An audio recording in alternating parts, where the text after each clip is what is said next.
Hello everyone, आज के इस वीडियो में हम लोग डिस्कस करेंगे सिस्टम ऑफ इक्वेशंस के बारे में, जो कि एसएससी सीजीएल में मोस्ट रिपीटेड कॉन्सेप्ट्स है। तो सबसे पहले आपके पास में दो इक्वेशंस दी होंगी और आपको ये बताना होगा कि इन दो इक्वेशंस में क्या इनका नो सॉल्यूशन होगा या यूनिक सॉल्यूशन होगा या फिर इनके इनफाइनाइट सॉल्यूशन होंगे। ऐसा सवाल आपने देखा होगा, या फिर ये दोनों ही लाइंस आपस में पैरेलल होंगी या फिर इंटरसेक्ट करेंगी। ठीक है ना, इस तरीके से आपको बताना होता है, या तो ये कोइंसिडेंस होंगी। तो सबसे पहले देखते हैं कि कैसे हम इसको सॉल्व करते हैं।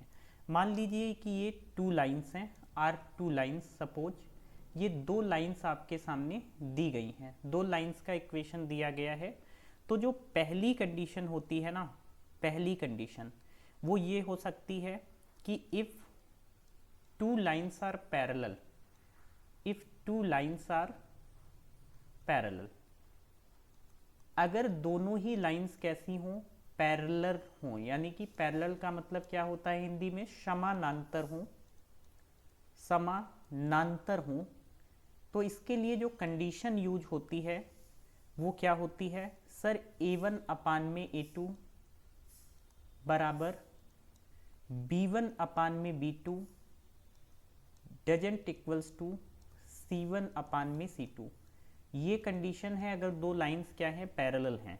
अगर दो लाइंस पैरेलल हैं तो ये मुझे बताइए कि ये कहीं पर भी इंटरसेक्ट करेंगी? बिल्कुल नहीं करेंगी।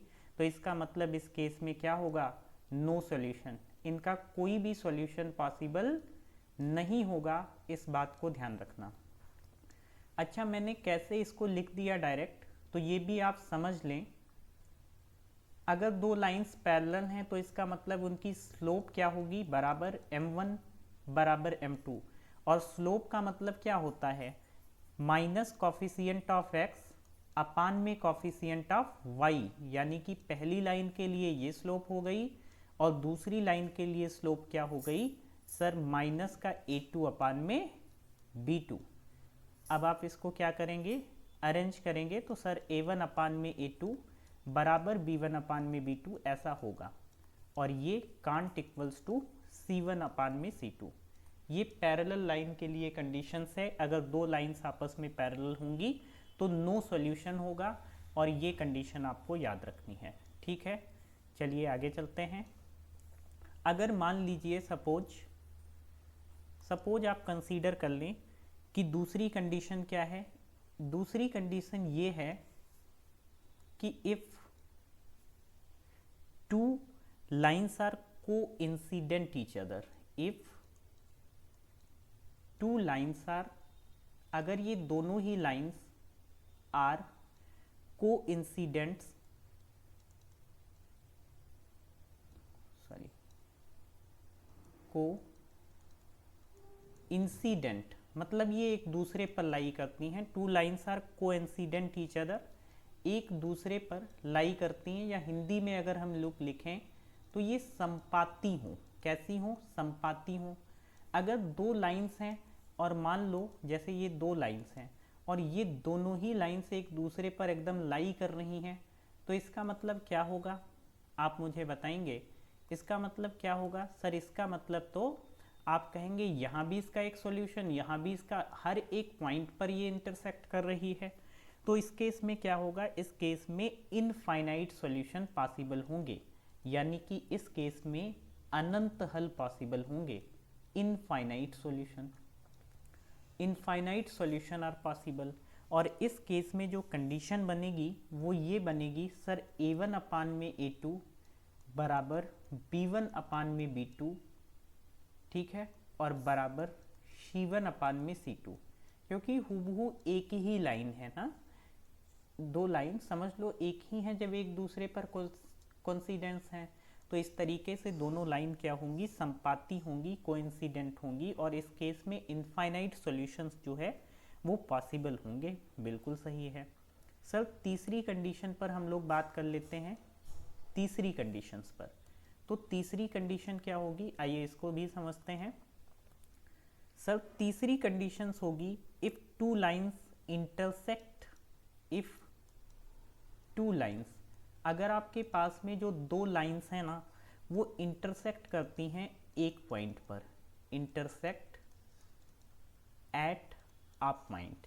किसी एक पॉइंट पर दो लाइंस क्या करती हैं, इंटरसेक्ट करती हैं। जैसे ये दो लाइन किसी भी एक पॉइंट पर आकर के मिली तो इसका मतलब क्या होगा, इसका एक ही सॉल्यूशन होगा, यानी कि इस केस में यूनिक सॉल्यूशन।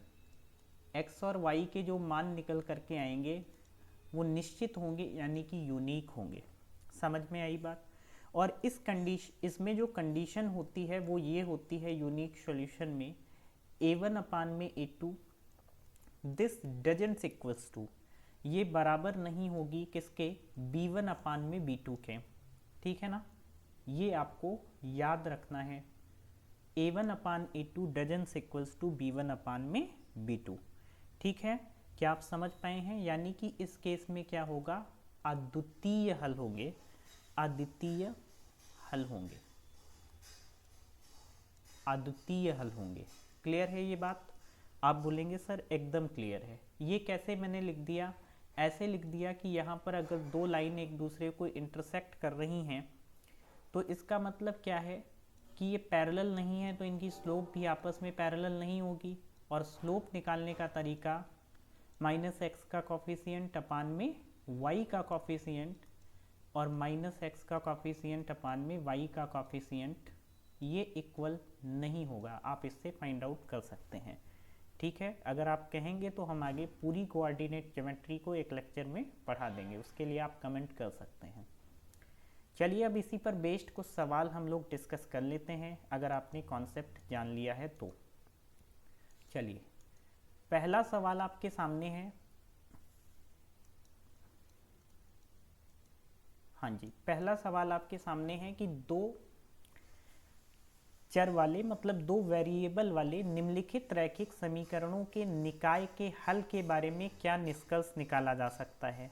एक आपके पास में इक्वेशन दे रखी है सर 3x प्लस का 2y बराबर का 7, और एक इक्वेशन दे रखी है 2x प्लस का 3y इज इक्वल टू 7।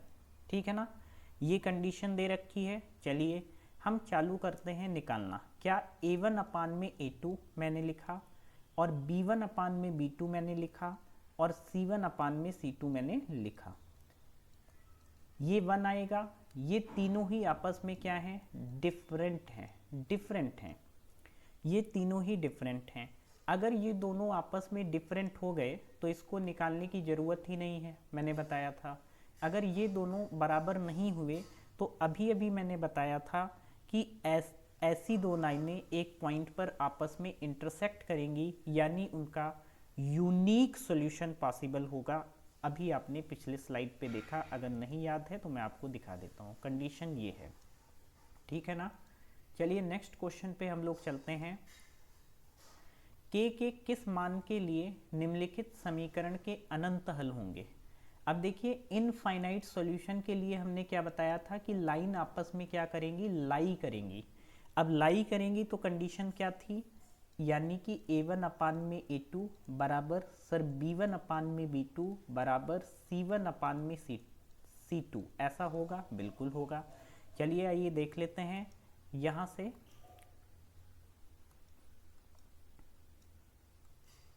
हाँ जी, तो यहाँ पे 1 x का कॉफिशिएंट 1 है, यहाँ पर x का कॉफिशिएंट कितना है सर 2 है, यहाँ पर y का कॉफिशिएंट 2k है, और यहाँ पर y का कॉफिशिएंट कितना है सर -1 है, -1 है, बिल्कुल सही है। यहाँ पर ये c1 -8 है, और यहाँ पर c1 कितना है -16 है, लिख लिया। क्या समझ में आया। अब ये देखो तीनों बराबर हैं। अब ये आपको समझ में आ रहा होगा कि ये तीनों बराबर ही हैं, तो इसका मतलब इससे किसी एक से आप इसको सॉल्व कर देंगे, बिल्कुल। तो 2 दूना 4k हो गया और माइनस का 1, यानी कि k की वैल्यू कितनी आएगी सर, आप बोलेंगे sir -1/4 is the right answer, और ये ऑप्शन नंबर 2 है। नेक्स्ट क्वेश्चन पे हम लोग चलते हैं। अगला सवाल आपके सामने है, a और b के मान बताना है, जिसके लिए समीकरण निकाय यानी कि ठीक है ना सिस्टम ऑफ इक्वेशंस के अनंत हल हैं। अभी मैंने बताया इनफाइनाइट सॉल्यूशन के लिए कौन सा केस मैंने बताया था, अगर आपको याद हो तो इस केस में मैंने कहा कि A1 अपान में A2 सर B1 अपान में B2 और बराबर C1 अपान में C2। क्या ऐसा होता है? आप बोलेंगे सर बिल्कुल होता है, इनफाइनाइट सॉल्यूशन के लिए ऐसा ही होता है। तो आइए देखते हैं, यहाँ से x का कॉफिशिएंट 3 है, यहाँ पे x का कॉफिशिएंट कितना है? a माइनस बी है। समझ रहे हैं आप हमारी बात? यहाँ से y का कॉफिशिएंट सर 1 है, यहाँ पे y का कॉफिशिएंट कितना है? सर a प्लस बी है। क्लियर है बात? बिल्कुल क्लियर है। और यहाँ पे c कितना है? अगर इसको इधर ले आए तो -3। मैं जनरली इधर करके ही लिखता हूँ ताकि आपको प्रॉब्लम ना हो। अगर उधर ले जाएंगे तब भी दिक्कत नहीं है। तो दोनों में दोनों साइड उधर है तो कोई समस्या नहीं, आप ऐसे ही लिख सकते हैं। प्लस का 3 अपान में 3a प्लस का b माइनस का 3। लेकिन ध्यान रखिए ये दोनों इक्वेशन में या तो इधर ही हो या तो उधर, वरना साइन में दिक्कत आ सकती है आपको, इसलिए ऐसे करके ही लिखेंगे। ठीक है ना? चलिए अब बस इसी से आपको क्या निकालना है? सॉल्यूशन निकालना है। कैसे भी करके ये तीनों बराबर हो जाएं। आप इसको सॉल्व करके देख लें। कोई हम लोग सबसे पहले ले लेते हैं पहला ही ऑप्शन। तो 3 बटा में a का मान 3 है, b का मान अगर हम लोग -2/3 रखेंगे तो 2/3 बराबर 1 अपान में कितना? 3 माइनस 2/3। जरा सॉल्व करिए। 3 3 3 9 2 11 बटा में 3। ठीक है, 3 3 9 में से 2 गए 7 बटा में 3। ऐसा हो रहा है कि इक्वल आ रहे हैं? नहीं, हटा दो। तो 3 माइनस का 3 बटा 2 और माइनस का 2, यहाँ से 1 अपान -3/2 प्लस का 2।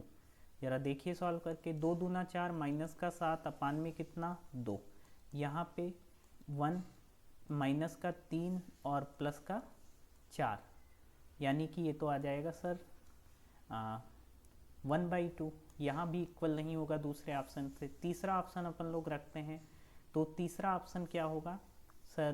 3 अपान में 3 और b का मान कितना है? माइनस है तो ये प्लस का 3/2 इज इक्वल्स टू कितना हो जाएगा? 1 अपान में यहाँ पे a का मान 3 और b का मान माइनस का 3/2। जल्दी से सॉल्व कर लेते हैं। तो यहाँ पे 2 3 6 3 9 बटा में 2 और यहाँ से 1/2 3 6 में से 3 गए 3 बटा में 2। यहाँ से 3 3 9 आ गया, यानी कि 2/3 इज इक्वल्स टू 2/3। फॉलो कर रहा है? अब इसको भी देख लेते हैं जल्दी से। ये भी क्या बराबर है? तो 3 अपान 3 इंटू 3 9 और प्लस b का मतलब यहाँ से माइनस का 3/2 हो गया और माइनस का 3। तो 3 यहाँ पे कितना बचेगा? 6 और माइनस का 3/2, यानी कि 9/2 और अगेन 2/3। तो सारे इक्वल आ गए। इसका मतलब option C is the right answer. Next question पे हम लोग मूव ऑन करेंगे। अगला सवाल है कि इन सिस्टम ऑफ इक्वेशन के लिए जिसमें लाइन कैसी हो, कोइंसिडेंट हो, K1 और K2 के बीच में क्या संबंध होगा? लाइन अगर कोइंसिडेंस है इसका मतलब क्या है कि इनफाइनाइट सॉल्यूशन है। A1 अपान में A2 is equals to B1 upon में B2 is equals to C1 अपान में C2। तो इसका मतलब K1 अपान में x का कॉफिशिएंट यहाँ पर कितना है सर? 4 है, यहाँ पर 3 है, यहाँ पर कितना है सर? K2 है, यहाँ पर 8 है, यहाँ पर कितना है सर? 16 है, यानी कि ये 1 आ गया और ये कितना आ गया? 2 आ गया। तो K1 की वैल्यू कितनी होगी? अगर यहाँ से ये 2 का 2 गुना हो रहा है तो ये भी क्या होगा? 2 गुना हो जाएगा, यानी कि K1 की वैल्यू आ गई 2। ठीक है, K1 की वैल्यू आ गई 2। तब आपको क्या निकालना है? K2 की वैल्यू निकालनी है। तो 3 अपान में K2 इज इक्वल्स टू 1/2। इसका मतलब है यहाँ से K2 की वैल्यू कितनी आ जाएगी? 6 और K1 आ गया 2। अब जरा देखते हैं कि कौन सा संबंध जो है वो सही है। तो K2 पहला ही ऑप्शन ले लेते हैं। K2 6 है बराबर 3 इंटू K1, 3 दूना 6, और पहला ही ऑप्शन आपका बिल्कुल राइट आ रहा है, इसलिए option number is the right answer. अगला सवाल है कि दिए गए समीकरणों में निम्नलिखित में से कौन सा रैखिक समीकरण दिए गए समीकरण के साथ में रैखिक समीकरणों का ऐसा सिस्टम ऑफ इक्वेशन बनाता है जिसका कोई हल नहीं है। अब कोई हल नहीं है इसका मतलब नो सॉल्यूशन, और नो सॉल्यूशन होने का मतलब क्या होता है? नो सॉल्यूशन होने का मतलब क्या होता है कि दोनों ही लाइन आपस में पैरेलल हो जाती हैं। अभी अभी बताया था, अगर दोनों ही लाइन पैरेलल हैं तो कोई भी सॉल्यूशन पॉसिबल नहीं है। इस पे हमने बात करी है ना, बिल्कुल करी है। तो देखिए इस केस में क्या होता था कि सर a1 अपान में a2 बराबर b1 अपान में b2, बस आपको कंडीशन चेक करनी है, कांट इक्वल्स टू c1 अपान में c2।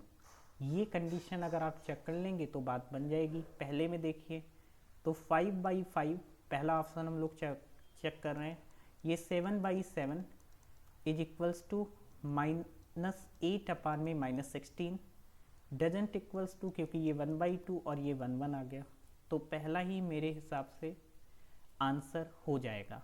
दूसरे में देखें तो सर 5/7 और 7/5 क्या ये इक्वल हैं? बिल्कुल नहीं, तो दूसरा जो है आप आंसर नहीं होगा। तीसरे में देखें तो सर 5/5 और यहाँ पे 7/-7 हो जाएगा, क्योंकि यहाँ माइनस है, तो ये भी इक्वल नहीं है, ये भी ऑप्शन नहीं होगा।